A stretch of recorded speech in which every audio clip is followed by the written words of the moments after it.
그럼 바로 시작할게요. 보통 인간의 3대 욕구라고 하면 식욕, 수면욕, 그리고 성욕을 떠올립니다. 성욕은 그만큼 인간의 본능적인 욕구이며 누구나 가지고 있어요. 그런데 대부분의 사람들은 연애하면서 남자만 잠자리를 강하게 원한다고 생각을 하는데 여자도 남자만큼 욕구가 있답니다. 하지만 사회적인 시선이나 편견 때문에 자신의 욕구를 숨기거나 참는 경우가 허다하죠. 즉, 아무리 성욕이 강한 여자라도 남자와 하고 싶을 때 대놓고 자신의 욕구를 드러내는 게 쉽지는 않다는 거예요. 그래서 여자는 남자에게 은밀한 신호를 보내서 알아차리게 만들려고 하는 경향이 있습니다. 그런데 안타깝게도 많은 남자들이 여자가 무의식적으로 보내는 호감 신호를 알아차리지 못해서 연인으로 발전하지 못하고 스쳐 지나가게 되는 경우가 많습니다. 그럼 여자는 남자에게 호감 있고 하고 싶을 때 어디를 보여주고 어떤 신호를 보낼까요?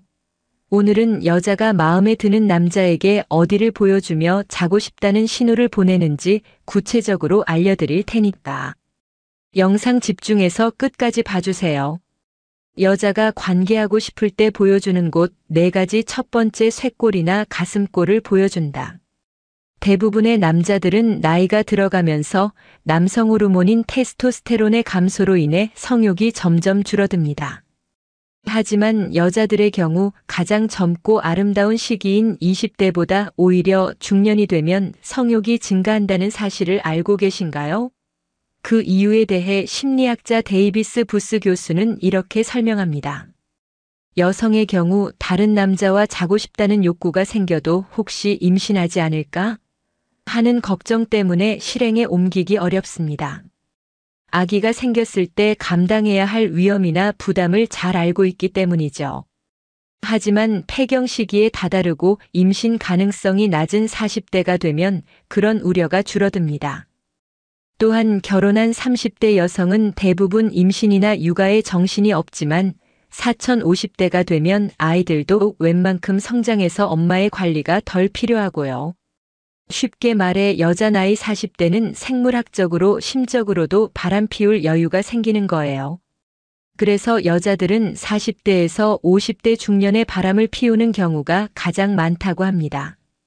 이런 점을 고려해 본다면 남자들이 젊은 여자와 만나 원나잇을 하는 것보다는 중년이 되어서 나이대가 좀 있는 아줌마와 원나잇을 하는 것이 훨씬 더 수월하다는 거죠.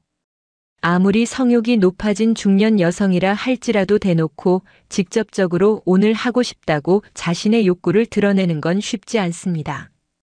이건 진화 심리학적으로 수동적인 것에 익숙한 여자의 본능이기 때문이죠. 그래서 여자들은 직접적으로 대놓고 하자고 말하진 않지만 여러 간접적인 행동들을 통해 남자가 알아차려서 리드해 주길 바라는 거예요. 여자들은 하고 싶은 남자에게 은밀하게 신호를 보내기 위해 확실한 시각적인 효과를 이용하는 경우가 많은데요. 특히 테스토스테론이 많이 분비되어 성욕이 강해지면 화장을 짙게 하고 야한 옷을 입기도 합니다. 이건 경쟁심을 부추기는 테스토스테론의 특성 때문인데요. 이성 앞에서 남들보다 더 예뻐 보이려는 경쟁심이 높아졌기 때문이죠. 그래서 자기도 모르는 새 평소보다 더 남들 눈에 띄고 싶어져서 노출이 심한 과감한 옷을 입고 화장을 짙게 하게 되는 겁니다. 이처럼 성적 욕구가 높아져 하고 싶어진 여자들은 남자가 시각적인 영향을 많이 받는다는 사실을 잘 알고 있기 때문에 그 점을 10분 활용하려고 듭니다. 그래서 하고 싶은 여자들은 가슴이 보일 정도로 깊게 파인 원피스를 입거나 딱 붙는 셔츠를 입고 단추를 여러 개 풀어놓기도 해서 가슴골을 보여주기도 하죠. 여자는 본능적으로 남자가 자신이 어디를 좋아하는지 잘 알고 있거든요. 그런데 깊이 파인 옷은 가슴이 크지 않으면 효과가 별로 없고 설사 가능하다 하더라도 너무 노골적으로 야해 보여 역효과를 줄 수 있기 때문에 고수인 여자들은 별로 선호하지 않습니다. 그래서 고수들은 가슴골이 보이도록 깊게 파인 옷보다는 쇄골이 살짝 드러난 옷을 선호합니다. 대놓고 보여주는 것보다는 보일 듯 말 듯 뜻한 게 남자들에게 더 자극적이라는 걸 잘 알고 있거든요. 즉 고수인 여자들은 몸매가 다 드러나는 노출이 심한 옷보다는 쇄골이 보이는 정도의 옷을 입는 걸 선호하는 거죠. 그런데 남자는 여자들의 이런 행동에 굉장히 취약합니다. 여자의 가슴골이나 쇄골을 보는 순간 무장해제되어 그녀에게 빠져들기 쉽죠. 그래서 여자들은 작정하고 남자를 꼬셔야겠다고 생각하면 깊게 파인 옷을 입고 가슴골을 보여줍니다. 만약 데이트를 하는데 여자가 가슴골이나 쇄골이 드러난 옷을 입고 나와 야릇한 매력을 발산한다면 오늘 작정하고 나왔다는 신호로 볼 수 있으니까 잘 캐치하셔서 적극적으로 행동하시길 바랍니다. 두 번째, 목덜미를 보여준다. 여자들 대부분은 호감 있는 남자에게 자연스럽게 고개를 기울여 목선을 드러내 보입니다. 그런데 왜 목덜미를 보여주냐 주는 것이 호감 신호인 걸까요?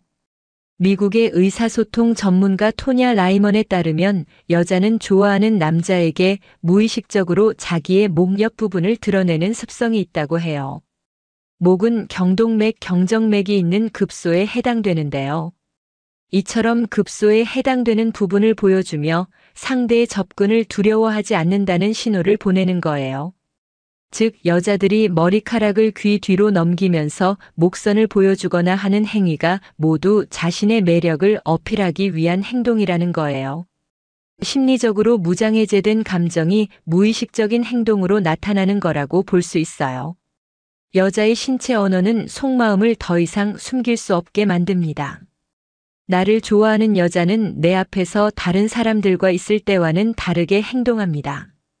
나에게 온전히 집중하거나 긴장하고 안절부절 못하고 머리카락을 넘기거나 꼬는 행동을 하기도 하죠. 이건 여자가 가슴 설레거나 긴장했을 때 자기도 모르게 하는 행동인데요.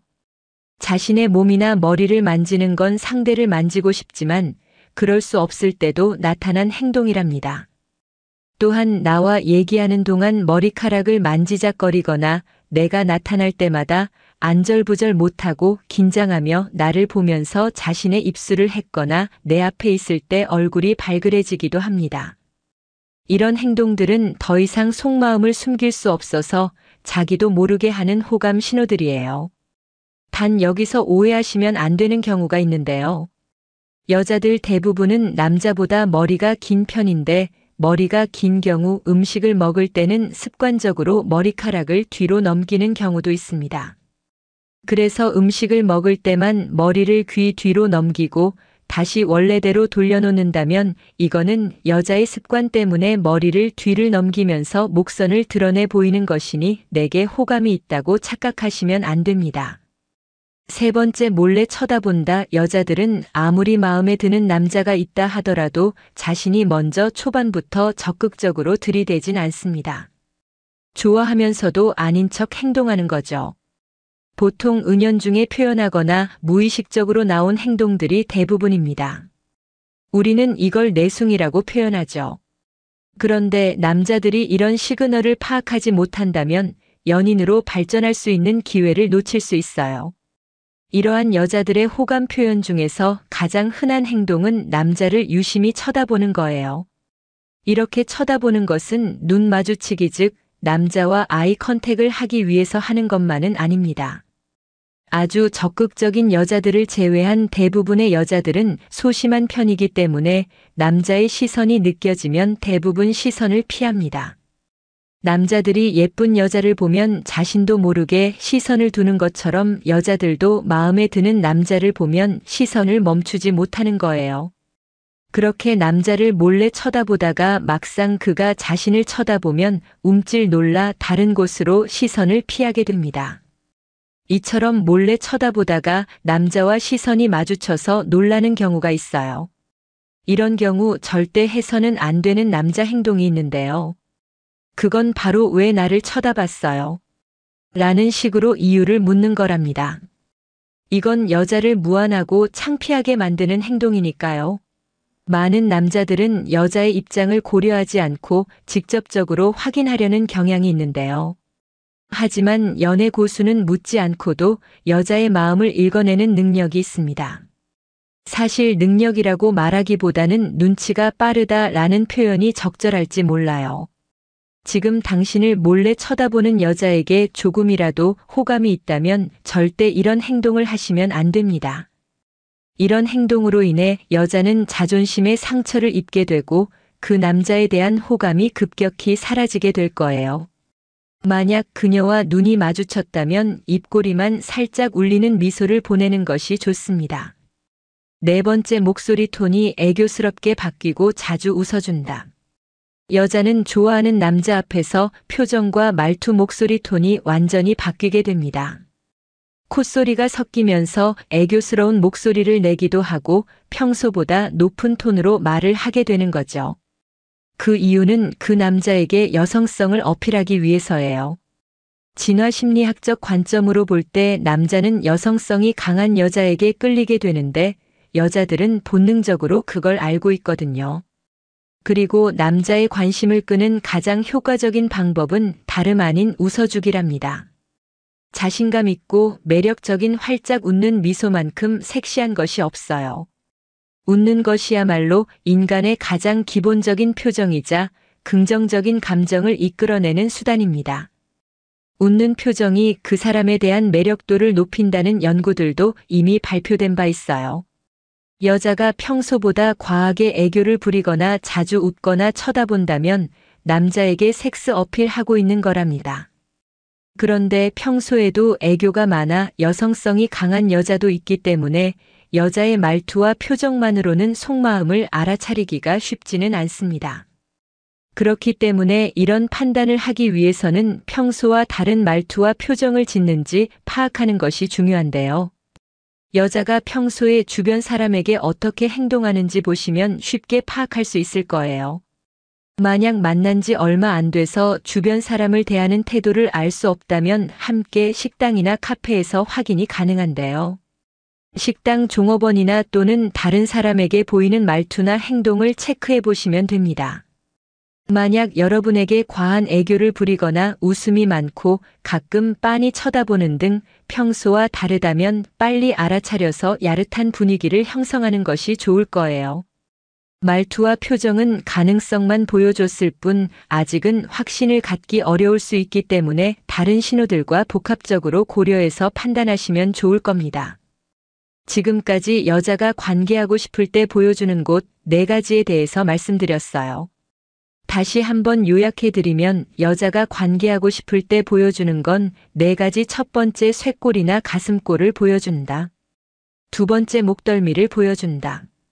세 번째, 몰래 쳐다본다. 네 번째, 목소리 톤이 애교스럽게 바뀌고 자주 웃어준다.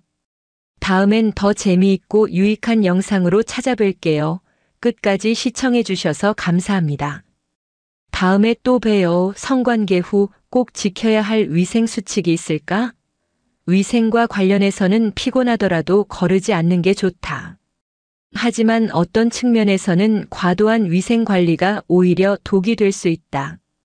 성관계 이후 해야 할 것과 하지 말아야 할 것을 정리해보자. 건강 전문 매체는 성관계 후 해야 할 일 그리고 하지 말아야 할 일을 아래와 같이 정리했다.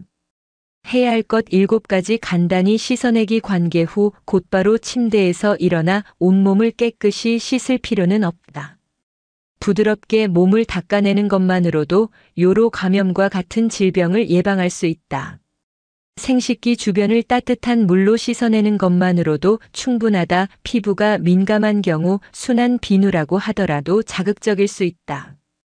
포경 수술을 하지 않은 남성이라면 포피를 부드럽게 뒤로 빼서 씻어내는 것이 좋다. 소변복이 성관계 중에는 요도를 통해 박테리아가 몸으로 들어갈 우려가 있다.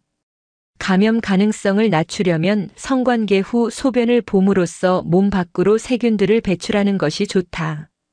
여성의 경우 생식기 주변을 닦을 때 앞에서 뒤로 닦음으로써 세균이 질 내부로 침투하는 것을 방지해야 한다. 또한 성관계 전후로 적당한 수분을 섭취하면 소변을 보기 수월하다. 3. 헐렁한 옷 입기. 성관계 후에는 속옷도 잠옷도 헐렁이는 것을 선택하자. 너무 꽉 끼는 팬티나 겉들은 피해야 한다. 남녀 모두 통기성이 좋고 땀을 잘 흡수하는 면 소재의 속옷이 좋다. 땀이 많이 나면 박테리아와 효모가 번성하기 쉽다. 차라리 속옷을 입지 않는 것도 감염을 예방하는 좋은 방법이다. 사손 씻기 손은 신체 곳곳에 있는 박테리아를 확산시키는 최적의 장소이다. 성관계 후 손은 반드시 비누로 씻어야 한다. 성관계 후 루틴으로 손 씻기를 넣어보자. 5. 섹스토이 세척하기. 성관계 후 섹스토이는 성병과 기타 감염을 확산시키는 도구가 될 수 있다. 섹스토이의 세척 방법을 확인해 깨끗하게 관리하자. 섹스토이는 다른 사람들과 공유하지 않는 것이 좋지만 만약 공유하게 된다면 사용할 때마다 새 콘돔으로 덮어 사용하는 등 교차 감염에 특히 주의해야 한다. 성병 관리. 성관계 중에는 모든 병을 주고받을 수 있다. 성병 감염 증상이 보인다면 늦기 전에 병원을 찾아 관리해야 한다. 생식기 주변에 통증이나 물집 발진 반점 또는 덩어리와 같은 증상이 있는지 유심히 관찰해보자. 특히 새로운 파트너와 성관계를 했다면 성병 검사를 받는 것이 좋다.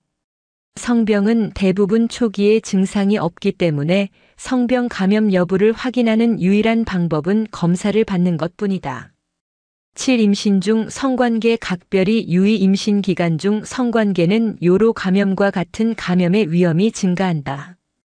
따라서 성관계 소변을 보고 몸을 씻는 등 기본적인 관리가 매우 중요하다. 여성뿐 아니라 남성 또한 위생에 더욱 철저하게 신경 써야 한다.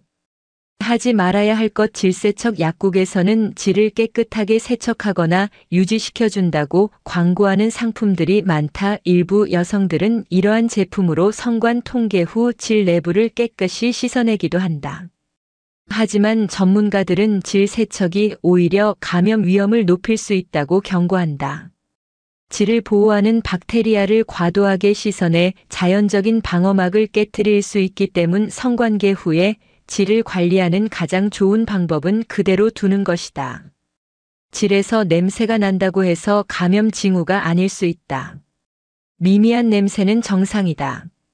자극적인 세정제 사용. 화학적인 세정 티슈나 스프레이 등은 피부를 오히려 손상시킬 수 있다. 자극적인 성분이 포함된 비누나 세정제, 샴푸, 향수 등은 주의해서 사용하자. 특히 향이 강한 탐폰이나 위생 패드 파우더 등은 피하는 것이 좋다. 기억하자. 성관계 후 따뜻한 물로 부드럽게 헹구는 것만으로 충분하다. 왜 괜찮은 사람은 다 애인이 있을까? 마음에 드는 사람은 다 임자가 있다는 당신에게. 사랑이란 무엇인가? 당신과 연인을 더 아름답게 만드는 사랑의 기술. 왜 괜찮은 사람은 다 애인이 있을까? K는 한숨을 푹 내쉬었다.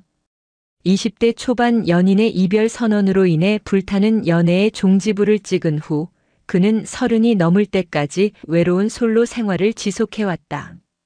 여자 싫어하는 거 아니냐는 오해를 받을 정도로 오랜 연애 공백기를 가진 그는 누구보다도 팔팔하고 정상적인 욕구를 가진 건강한 남자다. 하지만 그의 마음에 차는 이들은 안타깝게도 하나같이 든든한 남자친구를 두고 있다. 마음에 쏙 드는 여성이 나타나면 아니나 다를까 오랜 시간 연인과 견고한 신뢰관계를 만들어 온 경우가 대부분이다. 그녀들의 얼굴엔 빛이 난다. 자신감이 있고 자기를 사랑할 줄 안다.